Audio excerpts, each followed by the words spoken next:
अखाफोर साननारायण बेनिफ्रायनो गासैबो जिउ जिबिया सोरजिजेननायनिफ्रायनो जोनोम जाबोबाय थादों,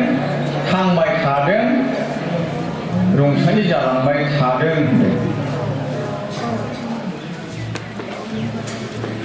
এই স্ত্রী পুরুষ জীবসকলৰ একমাত্ৰ ধৰ্ম পুৰুষ উপাস্য দেৱতা পূজনীয় জ্ঞান মুক্তিৰ দাতা। बे ज्योतिषुरु जोंमा गुरुआनो हिन्जाव हौवा जिउ जिबि गासैनिबो सासेल' मोनसेल' धोरोम पुरुष सिबिजाग्रा फुजिजाग्रा फुजिनां জ্ঞান मुक्ति होनो हाग्रा बिगोमा জ্ঞাन मुक्ति दाता। ইয়াৰ বাহিৰে দ্বিতীয় সত্য এই আকাশত কোনেও নাই, নহ'ব, হোৱাৰ সম্ভাৱনাও নাই। ই ধ্ৰুৱ সত্য সত্য জানিব। बिनि अनगायै नैथि सैथो बे लांदां नख्रांमायाव रावबो जायाखै,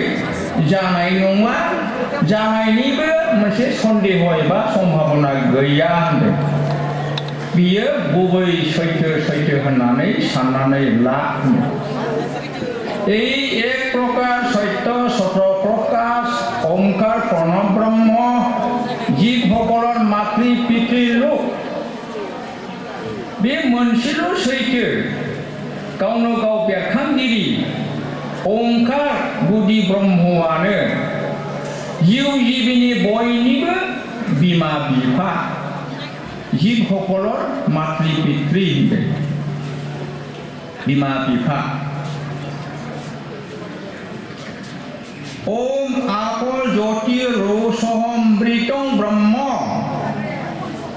आपर अर्थ पानी, ज्योतिर अर्थ नूर लाइट चंद्रमा सूर्यनारायण। ओमा जाबाय आबुं गाहाय गुदि ब्रह्मजों मा महरनि मुं। आफआ जाबाय दै, ज्योतिया जाबाय पहर नूर लाइट सोरां, रसा जाबाय बिदै अमृत जामख'रोङै ब्रह्म। आफआ जाबाय दै, ज्योतिया जाबाय मेगन नूर लाइट सोरां अखाफोर बिमा सान नारायण। दिनत सूर्यनारायण नाम, रात्रि चंद्रमा ज्योतिर नाम। सानाव सानजों मा महर नाम मुं आरो मोनाबिलियाव अखाफोर बिमा मुं। दा जोंब्लावबाय थादों दा साना सान बिफा मुं, मोनाबिलियाव अखाफोर बिमा मुं होनदों। ज्योतिर पराय चेतन जीबসকল पानिर परा जीवर स्थूल शरीर। बे जोंमानिफ्रायनो सांग्रां जिउ जिबिफोर, दैनिफ्राय जिउ जिबिनि गथा देहा महर। पानी रस, दैया रस बिदै, ज्योतिया जाबाय अमृत उभये ब्रह्म। दैजों सोरांजों मोननैजों ब्रह्म होनदों, मोननैबो ब्रह्म होनदों। जी जीव এই আদি পুৰুষক চিনে আৰু যিয়ে নিজক চিনে তেওঁই আদি পুৰুষক চিনিব পাৰে। जाय जिबिया गोदोनिफ्राय थाखानाय गाहाय पुरुषखौ गोहोगोरा पुरुषखौ सिनायो।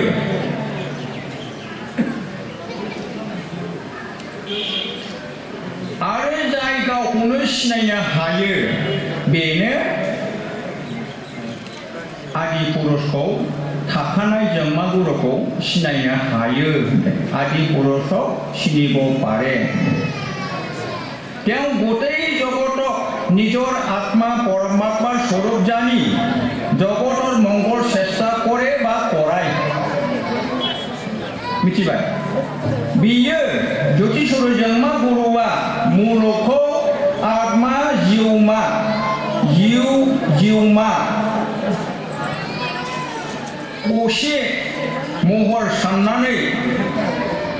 मुलुगनि मोजांनि थाखाय नाजायो आरो नाजाबाय थायो नाजाहोयो टेंगर नामै श्रेष्ठ आर्य दा बेनि मुङानो जाहैबाय श्रेष्ठ आर्य जोंनि सुबुं समाज माहारिनि गेजेराव मोननै जोंहा खोलोब दङ आर्य आरो अनार्य आर्यआ जाबाय आस्तिक गियानी पुरुषफोर अनार्यआ जाहैबाय नास्तिक गियान गैयै अनार्य अज्ञान दा जोङो आर्यआव गोलैयो आइमोन आफामोन जों आर्यआव गोलैयो अनार्य नङा जोङो आर्य अनार्यआ जाहैबाय इसोरखौ सिनायनो रोङै गियान गैयै सुबुंखौ अनार्य होननानै बुङो जों दा सैथो धोरोम सिबिसुलि परम ब्रह्म ज्योति सुरजोंमा गुरुनि जोङो फिसा हिन्जाव फिसा हौवा जोङो आर्यआव दङ आरोना जायखौ ब्रह्म जानाति ब्राह्मण होनो सोरबा मिथिदों बा मिथियाखै अब्लाबो जों ब्रह्मसै आरोना ब्रह्म जाय सुबुङा जाय भक्तआ ब्रह्मखौ सिनायबाय ब्रह्मनि गुणखौ मोननो हाबाय बा मिथिबाय बेखौनो ब्राह्मण एबा ब्रह्म बुंनाय जायो ब्रह्म जानाति ब्राह्मण যি জীৱ নিজক আৰু আদি পুৰুষক নিচিনে যে মই কোন মোৰ স্বৰূপ কি মই ক'ৰ পৰা আহিছোঁ ক'লৈ যাব লাগিব যাৰ এই বিষয়ত কোনো জ্ঞান নাই অথচ কেৱল অহংকাৰ কৰে যে মই ৰজা মই পণ্ডিত মই সন্ন্যাসী পৰমহংস প্ৰভৃতি এনে ধৰণৰ মানুহৰ শাস্ত্ৰ গ্ৰন্থ অধ্যয়ন বৃথা मा बुंदों बेवहाय जाय सुबुङा जाय जिबिया आदि पुरुषखौ साननानै रुथिखौ सिनाया गाव जे सोरनि महर आं बहानिफ्राय फैदों आरो बहा थांफिनगोन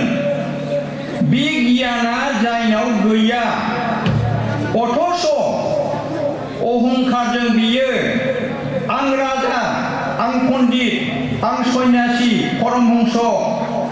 बायदि साननानै थायो बेबायदि धरननि बेबायदि रोखोमनि सुबुङा शास्त्र ग्रन्थआव बियो बिजाब फरायनाय ग्रन्थ फरायनाया जाया नंखाय ब्रेथा होनना बुंदों बे गावखौल'सो गोग्गाबायना इसोरा सोर गाव सोर बहानिफ्राय फैखो मा मावनांगौ उनाव बहा थांफिनगोन बे सानस्रिनाय गोहो गियाना बिसार सक्तियानो बिहा गैयाब्ला आं राजा आं पण्डित आं सन्यासि होननानै लाबालाय बहा जानो बेबायदि सुबुङा शास्त्र अध्ययन खालामोबा धोरोम शास्त्र बिजाबखौ फरायोबा बिनि फरायनाया अनर्थक फरायगारनायल' जायो ब्रेथा होनदों जेबो फिथाइ मोना बियो बेखौ बुंदों ইহতে অনার্য শূদ্র হিন্দু মুসলমান খ্রিস্টান যিয়েই নোহোৱা কিয় এই বিষয়ে মানুহ মাত্ৰেই ভালকৈ জানা আৰু জনোৱা কৰ্তব্য बेबायदि सुबुंखौनो मा होनो अनार्य गियान गैयै अनार्य होनो शूद्र गियान गैयै होनो बेबायदि हिन्दु मुस्लिम ख्रिस्टियान जियानो जाथों मानो बिसोरो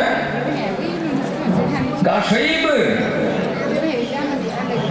मोजाङै मिथिना लानाया बुजिना लानाया गोनां इसोरा सोर सैथोआ बबे आं बहा दंमोन बहानिफ्राय फैखो आरो बहा थांफिनगोन बे गियाना जुदि गैयाब्ला बेखौ जुदि सुरु जन्मा गुरुनाव आश्रय लानानै गोरबो गियानजों सायख'नानै नायोब्ला निश्चय बियो जुदि सुरु जन्मा गुरुनि थार सैथो गियानखौ मोननो हागोन। बेवहाय सुद्र बा अनाजनि खोथायानो फैला गावखौ सिनायनो हाबाय नालाय। এই এক সত্য শতপ্রকাশ আকাশ সংজ্ঞালৈ बे मोनसेल' सैथो गावनो गाव बेरखांगिरि अख्रां संज्ञाखौ लानानै अख्रां मुलुगखौ लानानै आर भागवत प्रकाशमान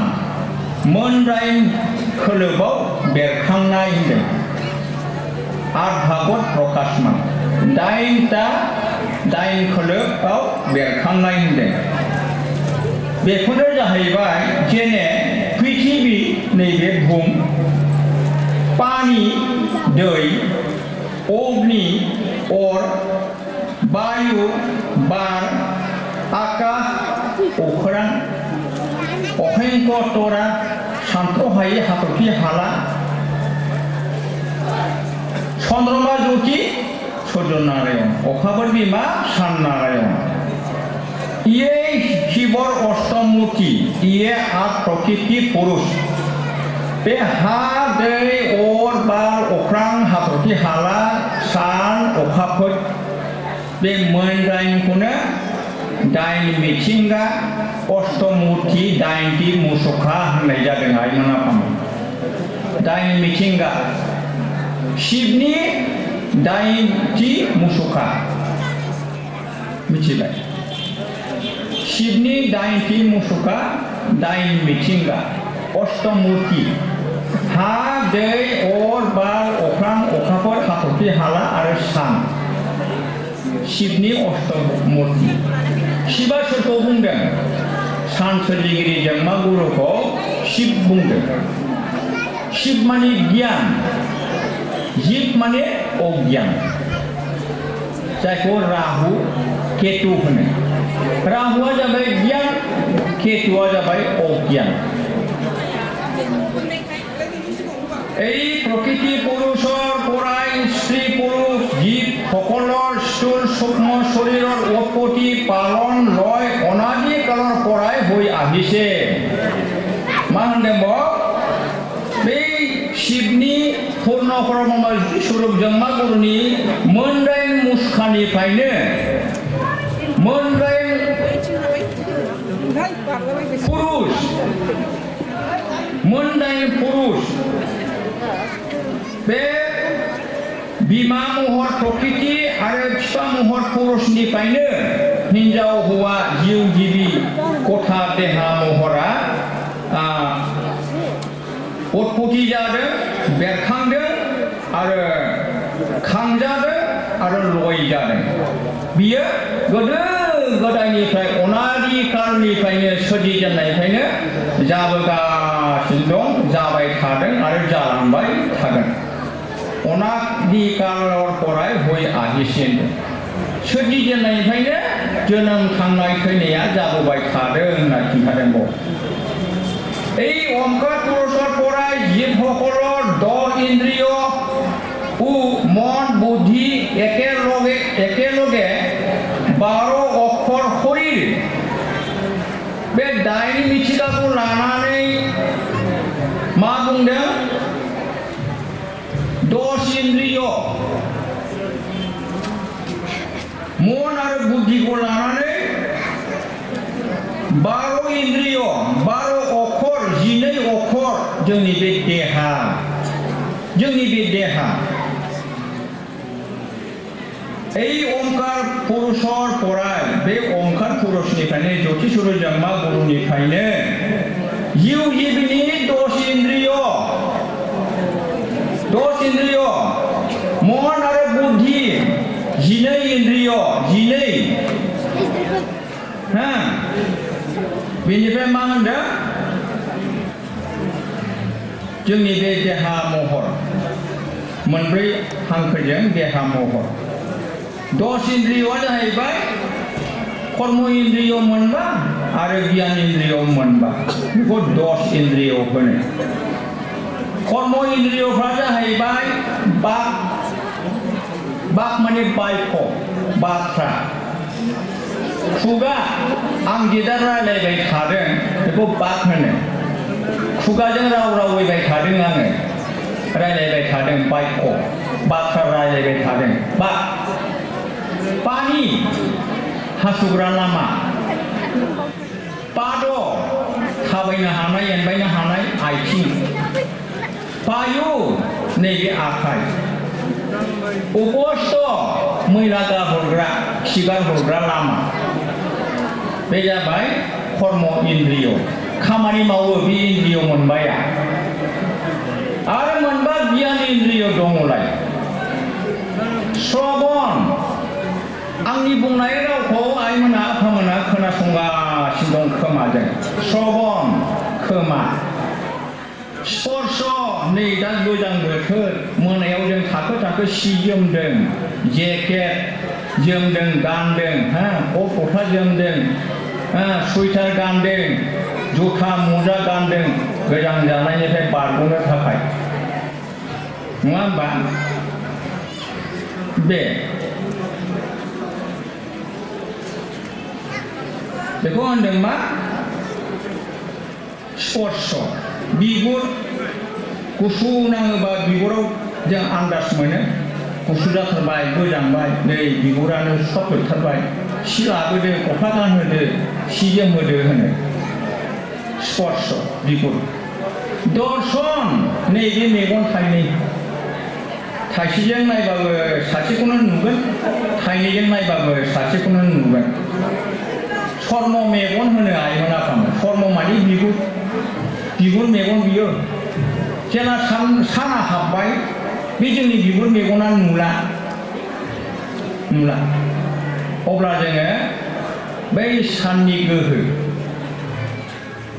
सोरांनि जोङो मदद लानांसिगोन टर्च लाइट लानांसिगोन साथि सेरेगा लेंथन लानांसिगोन कारेन्ट बाल्बफोर दंबा बाल्ब फोजोंनांसिगोन हावला लानांसिगोन आरो जों बे जोंनि सर्म मेगना सान हाबबानो नुला मानसिनाव मेगना थाइथाम दङ आइमोन आफामोन गोसोआव लादे सेथियाव जाहैबाय बिगुर मेगन नैथियाव जाहैबाय गियान मेगन थामथियाव जाहैबाय सानखांनो हानाय मेगन गियान मेगना दा नोंसोर न'खर गारनानै नैबे बैग्रिगुरियाव फैदों जिल्ला जौगालैयाव आनसलिकनि अधिवेशनाव फोदों आइमोन आफामोन दा नोंसिनि गोसोआ बेयावल' थायाखै गियान मेगना न'आवबो सहैगासिनो दङ नुहुरगासिनो दं न'आव बोरमा मानै दंमोन फिसाजोआबा खाफाना थादा मोसौ मानै दंमोन दोनदाल होखाना होदा दै दख'ना दौदा गियान मेगनजों नुहुरगासिनो दङ बे जाबाय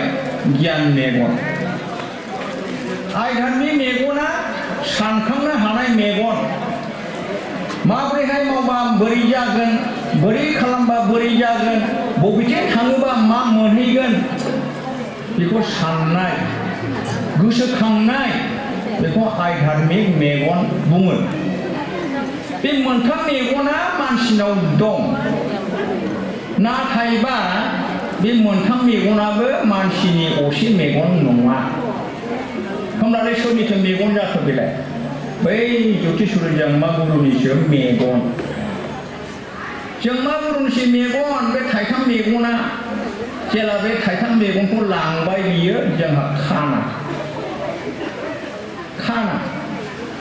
मोनायाव जों गोदो उन्दुयो बिसिनायाव एमाव नङा होमबा उन्दुलाङोब्ला जोंहा गोसोआबो गैला जायखौ गोसोखौ अखाफोर बिमा होनदों चेतन मेगन नुनो हानाय गोहोआबो गैला जायखौ सानजोंमा होनदों अखाफोर बिमा सानजोंमाया बे मोननैया उन्दुलांनाय समाव गैला दङबाबो गैला आरो मा गोदो उन्दुलांबाय बे पन्चभूतआ जेब्ला अखानायै फुङाव सिरि मोनबाय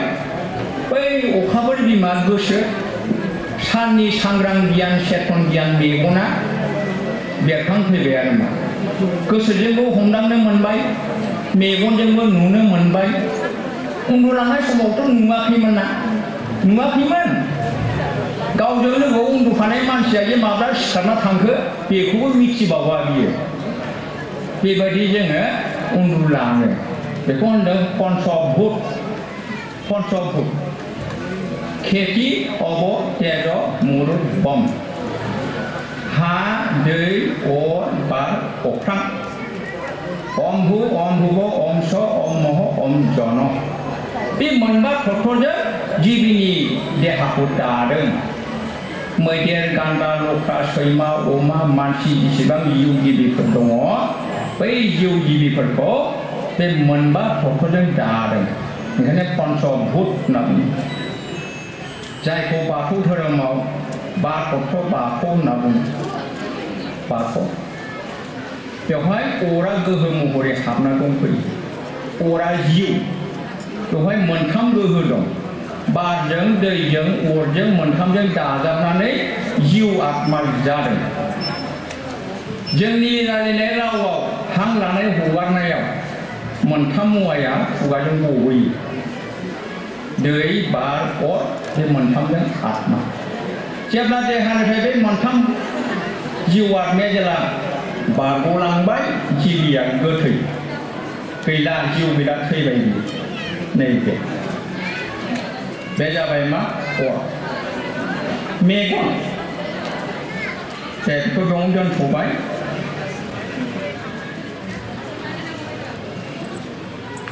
मा होनखो दस इन्द्रिय कर्म इन्द्रिय मोनबा गियान इन्द्रिय मोनबाजों दाजाबनानै जि इन्द्रिय बेनिफ्राय मन आरो बुद्धिखौ लानानै 12 इन्द्रिय 12 बार जोंनि देहानि गथा देहा महर होनदों बे देहाखौनो लानानै 13 स्वरबर्ण संत्रिस व्यंजन बर्ण बले बे 10 इन्द्रिय मोनजि इन्द्रिय गोसो आरो सोलोखौ लानानै 12 इन्द्रिय बेजोंनो आरो 13 गारां हांखो 34 खौरां हांखोखौ लानानै व्यंजन बर्ण खौरां हांखो स्वर बर्ण होननाय जायो मिथिबाय व्यंजन बर्ण खौरां हांखोफ्रा जाहैबाय मा आखाइ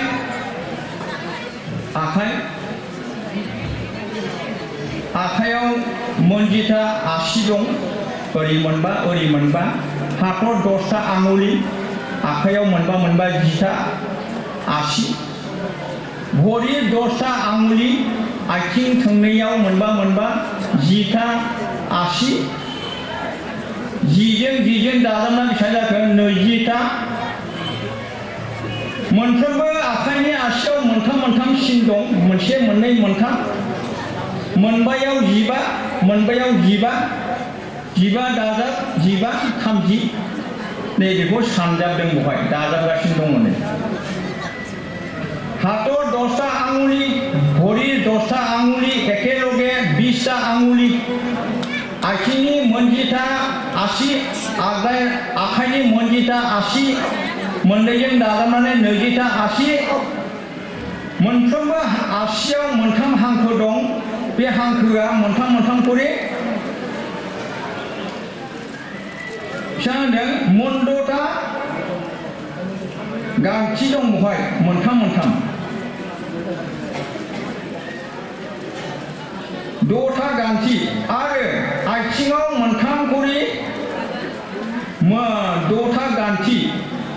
6 दाजाब 12 गोदोनानिफ्राय खर'सिम मोनसे गांथि गोदोनानिफ्राय खिग्रा लामासिम मोनसे गांथि बे गासैखौबो दाजाबनानै 34 अक्षर खौरां हांखो 29 अक्षर व्यंजन बर्ण बेफोरखौ गासिखौबो लाजोबनानै 34 आखरनि हांखोनि खौरां हांखो होनदों 13 स्वरबर्ण जेने 13 खौरां गारां हांखोआ जेरै सत रजतम मोनथाम 3 गुण मन बुद्धि चित्त अहंकार मोनब्रैजों मोनथामजों बेसे जाखो मोन 7 सारि अंतकरण मन बुद्धि चित्त अहंकार मोनब्रैखौ लानानै मोन 11 पंच ज्ञान इन्द्रियखौ लानानै मोन 21 आरो जीव संज्ञाखौ लानानै मोन 22 जिथाम स्वरबर्ण मोट जिथाम स्वरबर्ण बा गारां हांखो होनदों এই স্বরবর্ণ আর ব্যঞ্জন বর্ণবোধ চন্দ্রমা সদনারিয়া দুটি পানির পরায় সৃষ্টি পালন স্থিতি बे गारां हांखो खौरां हांखोफ्रा सानसोरजिगिरि जोंमा गुरुनि दैनिफ्रायनो सृष्टि आरो पालन स्थिति व्याकरणत आसे जे रावखान्थियाव दङ जे स्वरबर्ण साहित्य बिना व्यंजन बर्णर उच्चारण নহয় रावखान्थियाव दं ग्रामाराव गारां हांखोखौ गारनानै खौरां हांखोनि उच्चारण जाया होनदों इयार प्रकृत मर्म इये जे बिनि गुबै मर्मआ गुबैथिया बेनो जे चेतन स्त्री पुरुष जीव সকলৰ স্বৰ বা জ্যোতি যেতিয়া হওঁতে সুষুপ্তি অৱস্থাত থাকে मिथिबाय जोंनि बे खौरां हांखोआ आथिं आखाइ खोमा गन्थं मेगनफ्रा उन्दुलांनाय समाव खौरां हांखोआ उन्दुलांनाय समाव मा जायो उन्दुलांबाय थायोब्ला गारां हांखोआ मा जेबो खामानि होआ होनदों अवस्था थाके उन्दुलांफानायाव थायो होनदों তেতিয়া স্থূল শরীর ব্যঞ্জন বর্ণর অঙ্গ পরি থাকে बे खौरां हांखो जोंनि अंग प्रत्यंगफ्रा उन्दुलाङोबा बिसिनायाव गोग्लैना थायो आथिं आखाइ खोमा गन्थंफ्रा बिसिनायाव गोग्लैना थायो उच्चारण बा कोनो धरना कार्य करिबो नुवारे जों जेब्ला गोदो गोदो उन्दुलांबाय जोंनि बे खौरां हांखोआ व्यंजन बर्णआ जेबो खामानि मावनो हाला बिसिनायाव गोग्लैना थाबाय जेतिया स्वर जीव ज्योति चेतन जाग्रत अवस्था प्रकाश হয় जेला सांनारायण ज्योति अर्ब मुङा जोंखौ सिरि मोनहोबाय जों सांग्रां जाबाय सिरि मोनबाय अब्ला बै जोंनि खौरां हांखोफ्रा खामानि मावसिगोन गारां हांखोआ दाजाबफैबाय खौरां हांखोआ खामानि मावसिगोन जेन'बा आं दा रायलायबाय थादों उन्दुलाङोबा आंनि खुगानिफ्राय रावा ओंखारबोला बे आंनि खुगा खौरां हांखोआ बिसिनायाव गोग्लैना थाबाय जेला सिरि मोनबाय आङो रायलायबाय हासिउबाय मिनिबाय गुजुबाय बायदि खालामबाय आंनि बे खौरां हांखो खुगाया खामानि मावबाय गारां हांखोआ फैनाय लोगो लोगो नैबे बेखौ बुंदों रावखान्थियाव जेनेबा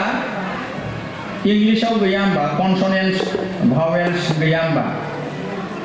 कनसनेन्सआ जाबाय 21टा 21टा B C D F G H J K L M N P R S T V W भी एक्स जेड बे मोन 21टाया कनसनेन्स खौरां हांखो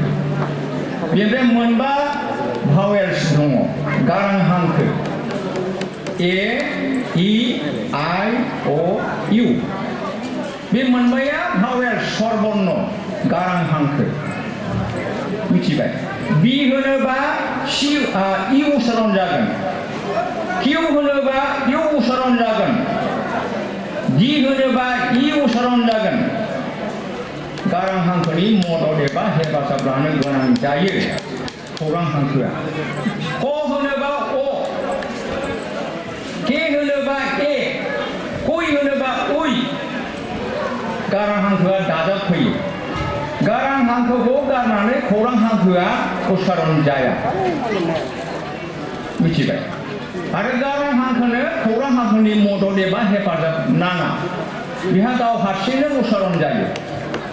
बेखौ भावेल्स होनना बुंबाय इंलिसाव ओमफ्राय खौरां हांखोखौ कनसनेन्स होनना बुंबाय नैबे दा खौरां हांखो गारां हांखोखौ जोङो मोजाङै मिथिना लानो नांगौ जोंनि देहाया जोंनि इन्द्रियफ्रा स्थूल शरीरफ्रा खौरां हांखो दे आइमोना खालामो आरो बेनिफ्राय बे खौरां हांखोखौ गारां हांखोआसो सामलायो बिदिनो जों जेब्ला उन्दुलांबाय गारां हांखोआ गैला खौरां हांखोआ गोलैना थाबाय बेखौनो सरस्वतीनि बिना होनदों आइमोन आफामोन सरस्वतीनि बिना गारां हांखोआ सरस्वती ज्योति साननारायण ब्रह्मआ ज्योतिया सती सरस्वती सर्वर्ण गारां हांखो आरो जोंनि देहाया बेंजन ज्योति खौरां हांखो सरस्वती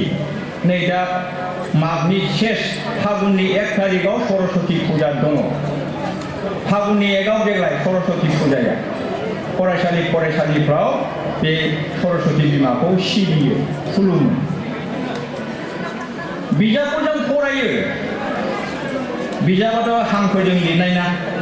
गोसोम हांखोजों लिरनाय बे लिरनाय हांखोखौ फरायनानै जोङो बे फरायनायाव मा बुंलांखो मा बुजायलांखो बेखौ जोङो फरायनानै गोसोआव सोना लानांगौ अब्लासो जोङो एग्जामाव कुइसन फैयोबा एन्सार होनो हागोन गोसोआव गैयाबाथ' हाला फिननो हाला मिथिबाय फिननो हाला बेनिखायनो बै बिजाबाव लिरनाय ओंथिफोरखौ सोदोबथिफोरखौ जोङो मन'नांगौ गोरबोआव सोना लानांगौ बेनिखायनोथ' सरस्वतीनि मुसुखायाव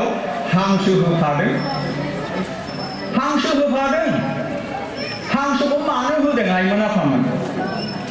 नोंसोर नायलाय बे हांसोआ हाब्रुआव दैयाव आदार नागिरनानै जायो ओरै थाब थाब थाब थाब थाब गावनि खुगा दाब्लेलेजों आदार नागिरनानै जायो नोंसोर सानो नामा बे हांसोआ दै हाब्रुखौ मन'दों होननानै मन'आ हंस सायख'थि गोहो गियान गोनां आदार मोनबा आदारखौ ग्लब जाबाय आदार गैयाबा हाब्रु दैया खुगा सेर गलांजोब्बाय नै बेबायदि फरायसुलिफ्रा बिजाबखौ फरायनांगौ हांसो बायदि सैथोखौ सतखौ गोसोआव सोना लानांगौ दै हाब्रुफोरखौ गाहरजोबनांगौ अब्लासो एग्जामाव एन्सार होनानै नाम्बार मोनगोन पास जानो हागोन नै बेखौ लानानै हांसोखौ बै सरस्वती मुसुखायाव होफादों आरो बे सरस्वतीनि मुसुखाजों लोगोसे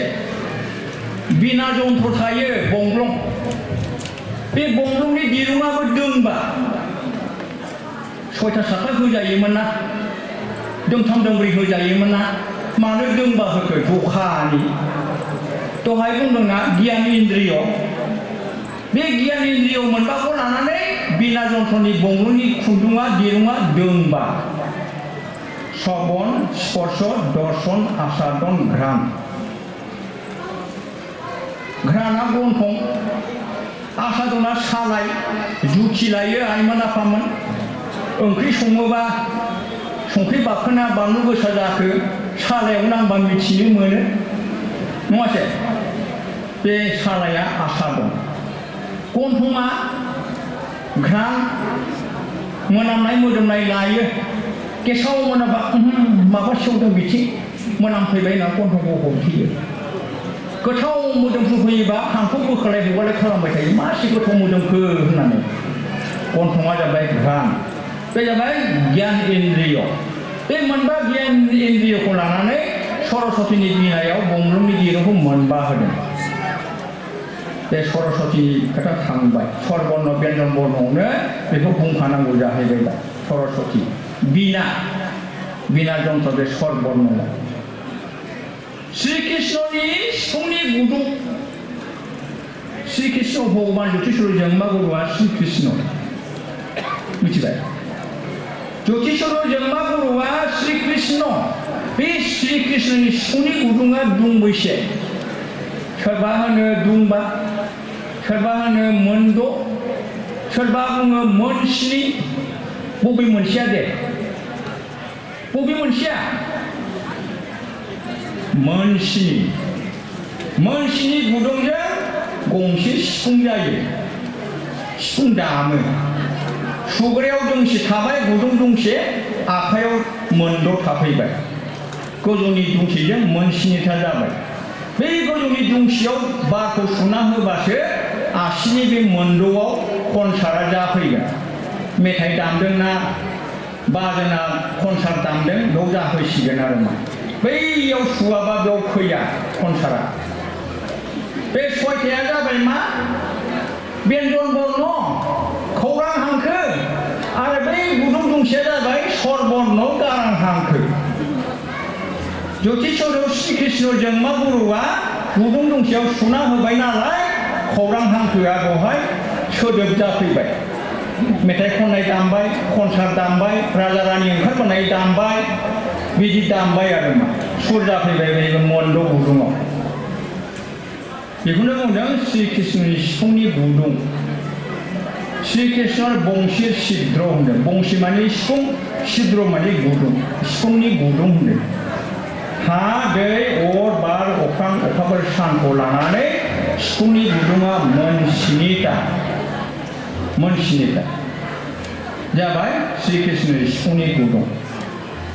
आरो सरस्वतीनि बिना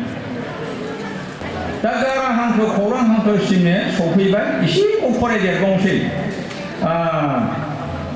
तेर' सर्बर्ण जेने सत रजतम गोहोथाम गुण मन बुद्धि चित्त अहंकार मोनब्रैखौ लानानै स्निथा जाहैबाय सारि अन्तकरण मन बुद्धि चित्त अहंकार मोनब्रैखौ लानानै 10 जाबाय पन्च ज्ञानेन्द्रियखौ लानानै बेसेबां जाखो 16 जाबाय